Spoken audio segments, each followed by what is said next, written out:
from New Hampshire. Back in my early 20s, I lived about 30 minutes outside Manchester. I had a girlfriend of 2 years that I had just broken up with.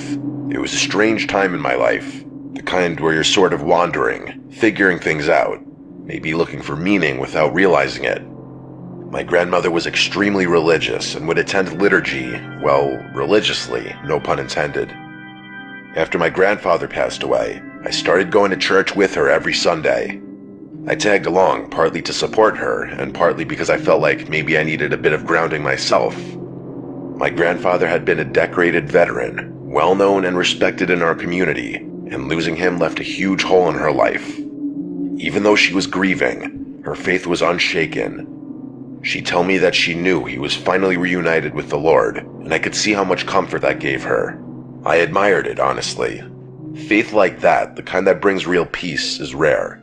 I think it's something that people search for their whole lives, even if they can't always put it into words. One Sunday after the service, I met this girl.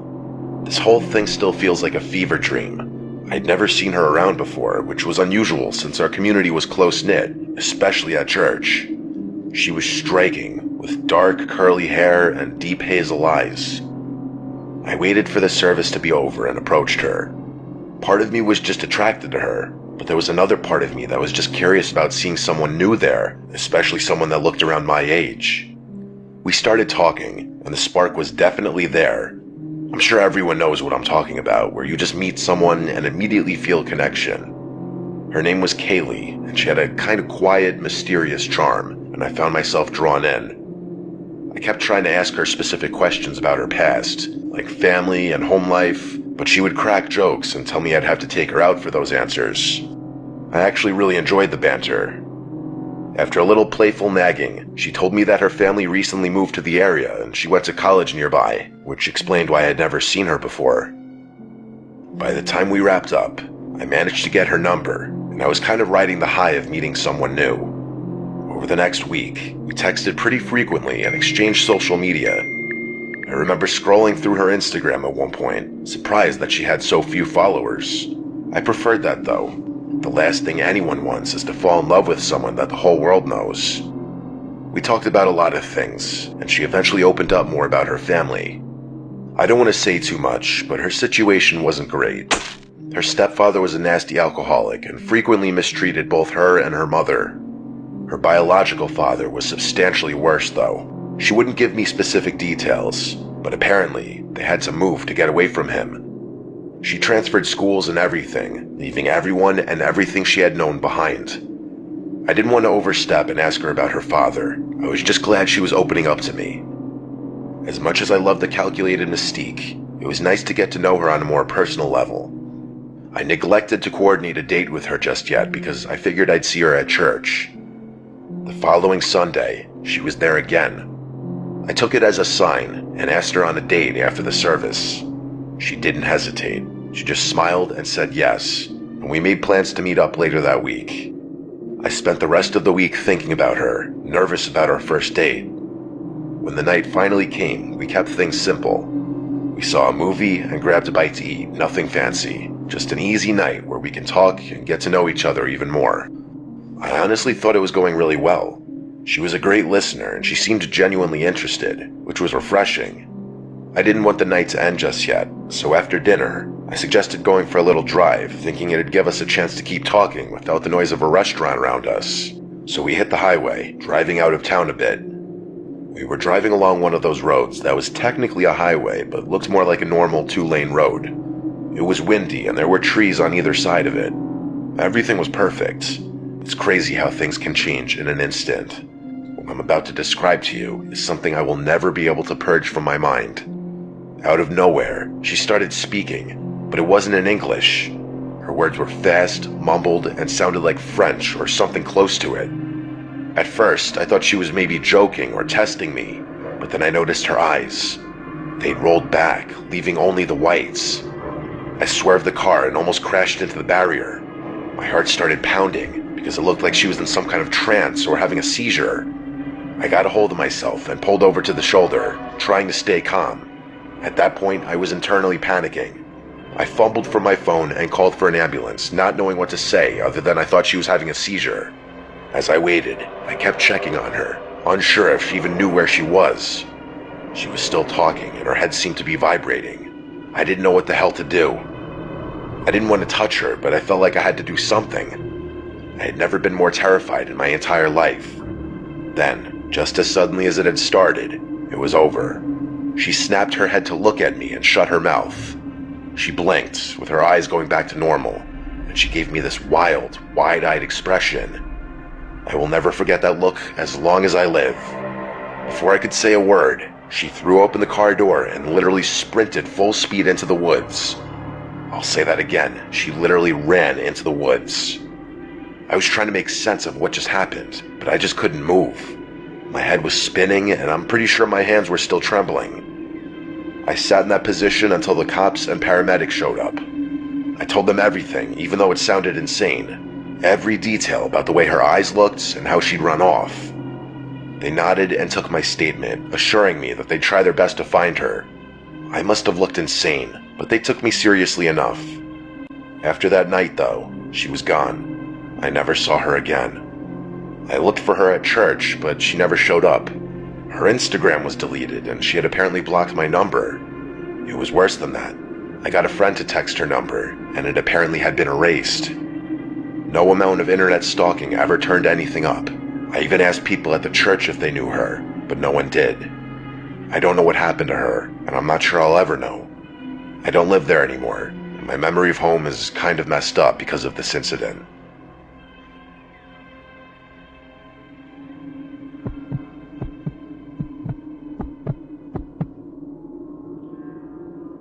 My family has this beat-up 2012 Volvo that is quite literally on its last legs. I don't know what it is, but the thing refuses to quit. It's had a million problems, but still runs. The thing has a laundry list of issues. Brakes that feel soft, a temperamental engine, and half the electronics barely work. My parents are basically waiting for it to break down for good so that they'll have an excuse to get a new car. Unfortunately, I'm the one stuck driving it. In addition to the myriad of other issues it's suffering from, the windshield wipers don't work at all, so driving in the rain is a death sentence. Even a little drizzle is enough to completely obstruct the driver's view. Everyone knows Nevada is the driest state though, so rain typically isn't a concern where I live. I remember elementary school teachers always making a big deal about that fact for some reason. Anyway, this was back in the summer a couple years ago. I was on my way back from a solo trip to visit my friend Calvin a few states over, one of those friends I hadn't seen in years. I love driving, so I figured I'd make an adventure out of it, just driving alone through the stretches of the empty desert. The drive there was great. I stayed a few nights at his place, and we did a lot of drinking. It was a great time, and I was glad I made the effort. The majority of the drive back was a piece of cake, but that didn't last long. As I crossed into Nevada, a storm hit. Not just a sprinkle or some light rain, an actual thunderstorm, complete with lightning and torrents of rain. I later realized that it was one of the heaviest rainfalls we'd seen in years. I'd driven through rain before, but nothing like this. It didn't really make much of a difference. With the current state of my windshield wipers, any amount of rain would force me to pull over. So, reluctantly, that's what I did. I pulled off the highway and parked a considerable distance into the desert, just in case a truck or something didn't see me. I figured I had no choice but to wait it out, maybe try to get some sleep in the car. I debated calling the police for assistance with the wipers, but money was tight and I wanted to avoid a ticket at all costs. If not the wipers, they'd definitely get me on something else. I wasn't about to ask my 65-year-old parents to drive 3.5 hours to rescue me either, so sitting and waiting was my only move. I was on my own, alone on the side of the road during a thunderstorm in the middle of the desert. Not a single car passed me for a full hour, and the storm didn't even let up a smidge. I think being alone in the desert started messing with my head, because after about another hour, I got this unsettling feeling. I'm not sure what it was, but I got this unexplainable urge to move the car. It was still pouring, so I obviously couldn't do that safely. I found myself nervously looking out each of the car's windows as if there were something out there. There obviously wasn't. All I could see was miles and miles of endless rocks and desert. The sun was just about to be setting though, which would soon cast my surroundings in darkness. I hadn't expected the storm to persist this long, so the reality of having to spend the night out in the desert hadn't even occurred to me. I fully admit that the thought of not being able to see what was out there spooked me. I don't exactly scare easily, but I had heard enough desert stories to be understandably cautious. As if my thoughts were being read, the storm began to subside a bit. I took that as a sign that I'd be able to get back on the road soon, which was a relief. The sun started to set, casting that strange, muted twilight across the desert. Under different circumstances, I would have admired the beauty of it. The damn rain wasn't stopping though, so I had no choice but to stay put. I tried to concentrate on the lightning in the distance, thinking maybe that would ease my mind. I don't remember how much longer I waited, but eventually the sun set completely. At that point, I decided waiting was wasting valuable energy, and I'd be better off trying to get some shut-eye.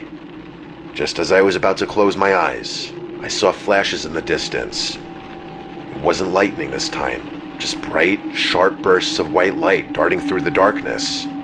They seemed to jump around like they were coming from multiple places. It was creepy as hell. I watched them for a few more minutes before realizing that they were getting closer. They were literally approaching me. I could feel my palms starting to sweat. I don't know what came over me, but instinct kicked in, and I made a split-second decision to get out of the car and hide. I grabbed my phone, scrambled out, and ran to hide behind the nearest rock formation. It was still raining, but I didn't care. I could feel my heart beating rapidly, and I prayed that the sound of the rain would conceal my breathing. Crouching low, I peeked around the edge, watching my car from a distance. After a few minutes, I realized what the flashes were. Flashlights. I saw 3 figures moving through the distance toward my car, each equipped with a flashlight. They were flinging their beams around wildly, as if dancing or stumbling or something. It was abnormal, I'm telling you. They circled my car, inspecting it, as if they were looking for something or someone. I'm telling you though, the way they wielded their flashlights, it was like they were on something. I squinted, trying to make out details, but it was too dark to see much. Without warning, one of them fired a gunshot at the sky. I jumped, completely caught off guard, and I bit down on my lip so hard I broke the skin. Every instinct told me to stay as still as possible, to make myself invisible behind the rocks. For what felt like forever, I stayed frozen in place, not daring to peek behind the rock. Eventually, the curiosity was unbearable. Slowly, I peered behind the rock again, and I felt my stomach drop. It was pitch black. No flashlights. I waited, not sure where those people had gone. And then, just like that, the lights were back, flickering around my car again, like they were taunting me. I knew I couldn't stay there all night. My hand shook as I pulled out my phone, fumbling to dial 911. I whispered into the phone, trying to explain what was happening, with my voice barely audible. The operator said they'd send someone, and I put the phone down, feeling both relieved and terrified. After what felt like an eternity, I finally saw the faint glow of police lights in the distance. The second the lights started flashing, the 3 figures turned and bolted, disappearing into the darkness. By the time the cop actually pulled up next to my car, they were long gone. I ran through the rain, waving my arms, grateful that I had been saved. The officer listened as I told him everything. He didn't seem particularly shocked, which somehow made all of it feel worse. He did have the courtesy of waiting out the storm with me and not towing my vehicle, which I guess I could say was a good thing. I think about this often, and I haven't done a road trip since.